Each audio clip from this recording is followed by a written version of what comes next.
Indian real estate history la first time ever. நம்ம G Square la 1+1 ஆஃபரா ஒரு plot வாங்கினா ஒரு பிளாட் ஃப்ரீ. Call 8939750009. பத்திரிகையாளர் டிவி சோமு இணைந்திருக்கிறார். திருச்சி வேலுச்சாமியுடைய பேச்ச ஒரு விஷயத்தை உறுதிப்படுத்தினார். எக்ஸ்பிரஸ் வேகத்தில் நாங்கள் கூட்டணி பேச்சுவார்த்தையை நோக்கி போயிட்டு இருக்கோம் அப்படின்னு சொல்லியிருக்கிறார். தமிழக வெற்றி கழகத்தோடு காங்கிரஸ் கூட்டணி என்பதை திருச்சி அவர்களுடைய அந்த பேச்சுவார்த்தை நடந்துகிட்டு இருக்குங்கிறது உறுதிப்படுத்தியிருக்கார். எப்படி சார் அமையுது? இப்போ திமுக காங்கிரஸ் விரும்பலையா, காங்கிரஸ் திமுக விரும்பலையா? இப்போ அந்த இவரு கிறிஸ்தோடங்களுடைய பேட்டியை படிச்சு பார்த்தோன்னா நிறைய விஷயங்கள் எனக்கு தோணுச்சு. ஒருவேளை நமக்கு அந்த மாதிரியான ஒரு வாய்ப்பு இருந்தாலும் சில கேள்வி கேட்டிருக்கலாமேன்னு அதையே கூட நான் இங்க பகிரலாம். ஏன்னா அந்த மாதிரி விஷயங்கள் தான். அதுல இருந்த காங்கிரஸுடைய நிலைமையை நம்ம தெரிஞ்சுக்கலாம். சுருக்கமா சொன்னா காங்கிரஸுக்கு 20% வாக்கு வங்கி இருக்கு, 22,000 கிராம குழுக்கள் இருக்கு, 5,000 பேர் விருப்ப மனு கொடுத்துருக்காங்கன்னு சொல்லி பிரம்மாண்டமா சொல்றாரு. 2014 தனியா இருந்தப்ப 4.3% தானே வாக்கு சதவீதம். அதை எப்படி 20% ஆக்குனீங்க? அந்த ரகசியம் என்னான்னு சொல்லுங்கன்னு சொல்லி நம்ம கேட்கலாம். ஒரு விஷயம். அடுத்தது, ராகுல் காந்திக்கு தமிழ்நாடு முழுக்க பெரிய ஆதரவு இருக்கு அப்படின்னு சர்வே முடிவு காட்டுது அப்படின்னு. ஆனா 2019 ராகுல் வெறும் 52 சீட்ல தான் காங்கிரஸ் ஜெயிச்சிச்சு அப்படின்னு தான் அந்த தலைவர் பதவியில இருந்து விலகினாரு. ஆனா 2024 92 ஜெயிச்சிச்சு. கொஞ்சம் முன்னேற்றம். ஆக அவர் தலைவரா இல்லாதப்பதான் கொஞ்சம் முன்னேற்றம் வந்திருக்கு. இந்த ஒரு சூழல்ல இவங்க எங்களுடைய ஒரு ஆதிக்கத்தை காட்டுறோம், செல்வாக்கை காட்டுறோம்லாம் எப்படி பேசுறாங்கன்னு தெரியல. இதை தவிர பார்த்தா ஆட்சியில் பங்கு வேணாம்னு சொல்றதுக்கு நாங்க என்ஜிஓ இல்லைங்கிறாங்க. நியாயம்தான். அப்படின்னா அடிப்படையில கட்சிக்கு முதல்ல உழைக்கணும்ல. எத்தனை போராட்டம் நடத்தி இருக்கிறாங்க, எத்தனை கூட்டம் நடத்தி இருக்கிறாங்க. இந்த மாதிரி விஷயம், இது மாதிரி முதல்ல தொண்டர்களை வைத்து கூட்டங்கள் கூட்டி மக்கள்கிட்ட செல்வாக்க பெருக்கி அதன் மூலமா எம்எல்ஏக்களுடைய எண்ணிக்கையை பெருக்கி அதுக்கப்புறம் ஆட்சி அதிகாரத்துக்கு வரணும். எங்களை கொண்டு போய் நீங்க ஆட்சி அதிகாரத்துல மந்திரிகளை உட்கார வைங்க, அதுக்கப்புறம் நாங்க ஆதரவை பெருக்கிக்கிறோங்கிறது. ஆனா விஜய்க்கும் இவங்களுக்கும் கூட்டணி வந்தால் ஒத்துமையா நல்லா இருக்கும். ஏன்னா அங்கேயும் இப்படிதான் சொன்னாங்க. இவரு பாத்தீங்கன்னா 5,000 வேட்புமனு விருப்ப மனு வாங்கிட்டு போயிருக்காங்கன்னு, அவங்க 50,000 அப்படின்னாங்க. இவங்களும் எங்களை அமைச்சரா உட்கார வைங்க, நாங்க செல்வாக்க பெருக்கிறோம் நாங்க. அவரும் பாத்தீங்கன்னா விஜய் என்ன முதலமைச்சராக்குங்க, நான் ஒவ்வொரு கிராமத்துக்கும் வர்றேன் அப்படின்னு. என்ன கேட்டா இவங்க 2 பேரும் உண்மையாவே கூட்டணி வைக்கலாம். யார் 2 பேர் கூட்டணி வைக்கலாங்கிறீங்க? தாவேகாவும் காங்கிரஸுமா அதுக்கு அதை நோக்கி போயிட்டாங்க அப்படிங்கிறீங்களா? ஓட்டு வாங்காது, அது வேற விஷயம். ஆனா ஒரு கொள்கை ரீதியா 2 பேரும் ஒன்னா இருக்கிறாங்க. அதாவது உழைக்கவே கூடாது, ஆனா எங்களுக்கு அமைச்சர் பதவி வேணும், முதலமைச்சர் பதவி வேணும் அப்படிங்கிறதுல இருக்கிறாங்க. இப்ப இன்னொரு விஷயம், அந்த பேட்டி நானும் படித்தேன். இப்ப அதுல ஒரு முக்கியமான சில கேள்வி விடுபட்டு இருக்கிறதா நினைக்கிறேன். முக்கியமானது என்ன அப்படின்னா, சரி நீங்க இந்த அளவுக்கு விஜய்க்கு செல்வாக்கு இருக்குன்னு சொல்றீங்க, சந்தோஷம். இப்ப விஜய் கூட்டத்துக்கு தாமதமா வந்ததுனால்தான் கரூர் பலிக்கு காரணமா இருந்தது. அவர் பேசுற பேச்செல்லாம் பல விஷயங்கள் தரவுகள் தவறா இருக்கு, அவருடைய தொண்டர்கள் நடவடிக்கை சரியில்லாம் விமர்சனம் வருது. அதை பத்தி என்ன நினைக்கிறீங்க? முக்கியமா உங்களுடைய கூட்டணி கட்சியான திமுகவை தீய சக்தின்னு சொல்றாரு, அதை பத்தி என்ன நினைக்கிறீங்க? இந்த கேள்வி முக்கியம். இந்த கேள்வி அதுல இல்ல, அதான் ஒரு வருத்தமே தவிர இவர் கிறிஸ்தோடங்கிற பொறுத்தளவுல அவருடைய அதாவது காங்கிரஸுடைய மன வெளிப்பாட்டை சொல்லிட்டார். எங்களுக்கு திமுக இல்லைன்னா தாவேக இருக்கு அப்படின்னு. சார் அந்த இடத்துல சார் இன்னொரு கேள்வியும் வருது. இந்த பேச்சு தொடர்ந்து வந்துகிட்டே இருக்கு. அப்ப தமிழக வெற்றி கழகம்னு ஒரு கட்சியை காட்டி கூடுதல் இடங்கள், இப்போ உள்ளாட்சியெல்லாம் இடஒதுக்கீடு பங்கீட்டுக்கெல்லாம் திமுக ஒப்புதல் கொடுத்துட்டு அப்படிங்கிறதையும் அந்த பேட்டியில் அவர் சொல்லியிருக்கிறாரு.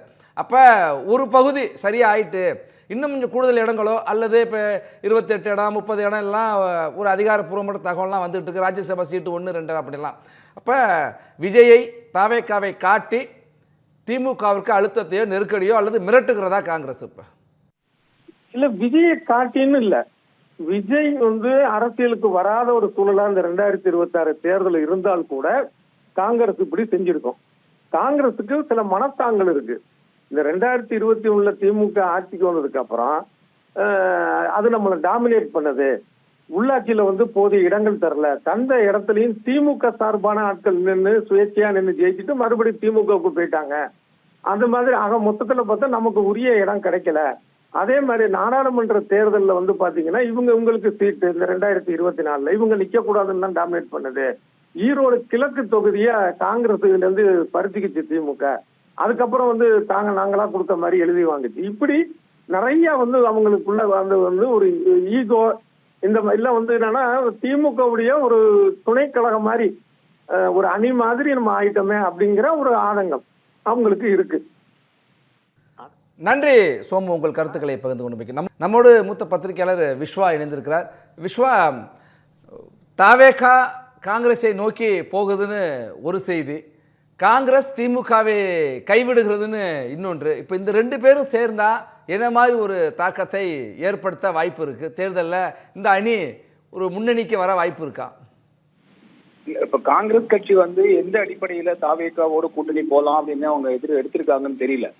என்ன காரணம்னா ஒரு கணக்கு வேணும். இப்ப வந்து வாக்கு வங்கிகள் இருக்கு, அதன் காரணமா போலாம். இருக்கிற அதிமுக திமுக நாம் தமிழர் தாண்டி வந்து விஜய்க்கு வந்து ஒரு பெரும்பான்மையான வாக்குகள் தமிழ்நாட்டுல கிடைக்கும், அவர் தனித்த ஒரு ஆட்சி அமைக்கும் அளவுக்கு அவர் வருவாரு அப்படின்னு காங்கிரஸ் போச்சு அப்படின்னா கூட அது வந்து ஒரு லாஜிக் இருக்கு. ஆனா அப்படி எந்த ஒரு நிலையுமே விஜய்க்கு தாவேகாவுக்கு கிடையாது. ஏன்னா விஜய்க்கு இருக்கக்கூடிய அந்த வாக்கு விழுக்காடு ஆதரவு என்பதெல்லாம் நீங்க வந்து ஒரு ரசிகத்தன்மையினோட வாக்கு தான். குறிப்பா நீங்க ஒரு கம்யூனிஸ்ட் தலைவர் கூட பேசும்போது என்ன சொன்னாரு, என்னுடைய பேரன் வந்து ஒரு 3 வயசு பேரன், நீங்க விசிலுக்கு வாக்கு போடுங்கன்னு சொன்னாரு அப்படின்றாங்க. ஆக சிறு குழந்தைகள் ஒரு சிறுவர்கள் சிறுமிகள் இவர்கள் தான் அந்த விருப்பத்தில் இருக்காங்களே தவிர வாக்குகள் போடக்கூடிய அளவில் இருக்கக்கூடிய வாக்காளர்கள் யாருமே வந்து பெரிய அளவுல அவருக்கு தனித்த வெற்றியை தாவேகா கொடுக்குற மாதிரி இல்லைங்கிறதான் கள நிலவரம். 2வது 40 விழுக்காடு 50 விழுக்காடு 70 விழுக்காடுன்னு அவங்க ஒரு 25-20 விழுக்காடுல தொடங்கினவங்க இப்ப 40 வந்து நிக்கிறாங்க.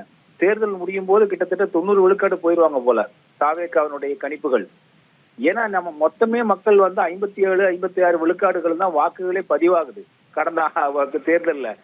இதுல 40 விழுக்காடு தாவேகாவுக்கே போச்சுன்னா அப்புறம் ஒட்டுமொத்த தமிழ்நாடும் 40 விழுக்காடு மக்கள் வாக்காளர்கள் 5.5 கோடி இருக்காங்களா, இப்போ அவங்க எல்லாருமே நீங்க வந்து கிட்டத்தட்ட 4 கோடி பேர் வந்து வாக்குகள் வந்து தாவேகாவுக்கு தான் அளிப்பாங்கிற மாதிரி இருக்கு. இது ரொம்ப நகைச்சுவையான ஒன்றா இருக்கு. நடைமுறையில் அப்படி ஒரு பெரும் புரட்சியாக தாவேகா வருவதற்கும் அப்படிப்பட்ட ஒரு புரட்சிக்கு தலைமை தாங்குவதாக தாவேகாவினுடைய தலைமையோ அல்லது கட்சியோ கிடையாது. அவர்கள் இன்னும் அடிப்படை அரசியல் பக்குவமே இல்லாம இருக்காங்க. 2வது கண்மூடித்தனமாக இவர் கூற 40 விழுக்காடு மொத்தமே பதிவாகக்கூடிய மொத்த வாக்காளர்களே 5.5 கோடின்றாங்க. அதுல பதிவாகிறதே 57 விழுக்காடு தான். அப்படிங்கும் போது உங்களுக்கு எத்தனை வாக்குகள் விளம்புவது? விஸ்வா, விஜய் சொல்றாரு வீட்டுக்கு ஒருத்தர் எங்க ஆள் இருக்காங்க அப்படிங்கிறாரு. மார்க்சிஸ்ட் கம்யூனிஸ்ட் கட்சியுடைய மாநில செயலாளர் சொல்றாரு எங்க வீட்டிலே ஒரு ஆள் இருக்குங்கிறத உறுதிப்படுத்துறாரு. அப்ப அந்த 40% கிட்டத்தட்ட உறுதிங்கிற மாதிரி தான் சார். நீங்க அப்படியே மாறா சொல்றீங்களா? குறைத்து ரொம்ப குறைச்சு மதிப்பிடுறீங்களா? வீட்டுக்கு 5 பேர் கூட விஜய் பிடிக்குங்க. ஒரு வீட்டுக்கு 5 பேர் கூட விஜய் நடிகரா பிடிக்கும்.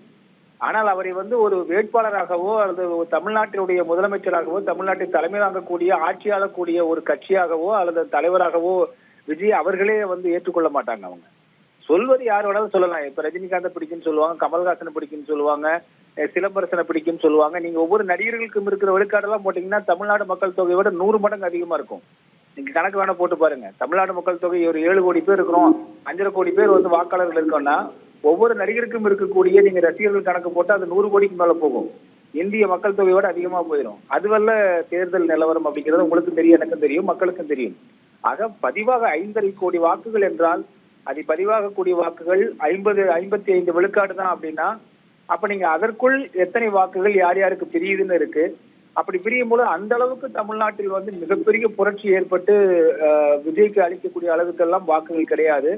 அந்த 20 விழுக்காடு 25 விழுக்காடு 40 விழுக்காடுன்னு வாரம் வாக்கு விழுக்காட்டை ஏற்றிக்கொண்டு ஒரு பொய்யான பிம்பத்தை கட்டமைப்பது வந்து தாவேகா செய்கிற மிகப்பெரிய தவறு. அது அவர்களுக்கே ஒரு பேக் ஃபயரா தான் மாறும். நன்றி விஸ்வா, உங்கள் கருத்துக்களை பகிர்ந்து கொண்டமைக்கு.